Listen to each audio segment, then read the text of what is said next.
என் அன்பான தோழிக்கு ஒரு அழகான கவிதை. உன் மதிப்பு அவனுக்கு தெரியவில்லை. நீ செதுக்கிய காதலில் அவன் பாதியிலே விலகிப் போனான் என்றால் தவறு உன்னிடம் இல்லை. உன் அன்பை தாங்கும் தகுதி அவனிடம் இல்லை. கண்ணீர் விட்டு உன் அழகை கரைக்காதே. உன் உயிர் என்பது உனக்கானது மட்டுமல்ல, உன்னை சுற்றி இருக்கும் உன்னதமான உறவுகளுக்கானது. கடந்து போன ஒருவனுக்காக கவலைப்படுவதை விட, உன்னை கைவிடாத உனது எதிர்காலத்திற்காக காத்திரு. அவன் இழந்தது உன்னை அல்ல, தன் மேல் மாறாத அன்பு வைத்த ஒரு தேவதையை.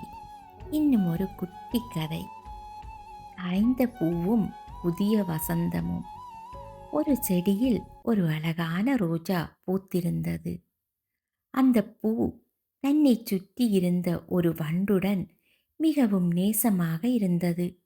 அந்த வண்டுக்காகவே தினமும் அதிகாலையில் பனித்துளியை சுமந்து கொண்டு காத்திருக்கும்.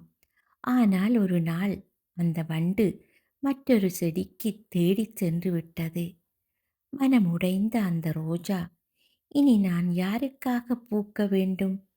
நான் வாடிப்போவதே மேல் என்று நினைத்து தலையை சாய்த்து கொண்டது.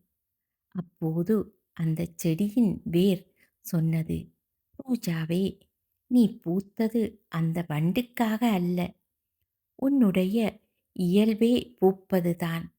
அந்த வண்டு உன்னை பிரிந்தது அதன் விருப்பம். ஆனால் நீ வாடிப்போனால் உன்னை நேசிக்கும் இந்த செடியும் உன்னை ஆசையாய் பார்க்கும் தோட்டக்காரனும் என்ன செய்வார்கள்? ஒரு வண்டு போனால் என்ன? உன்னை போற்றி பாதுகா பாதுகாக்க பல வண்ணத்தி பூச்சிகள் வரும். உன் வாசனையை தேடி உலகம் வரும். அதுவரை உன் அழகை தொலைக்காதே. ரோசா மெல்ல தன் தவறை உணர்ந்தது.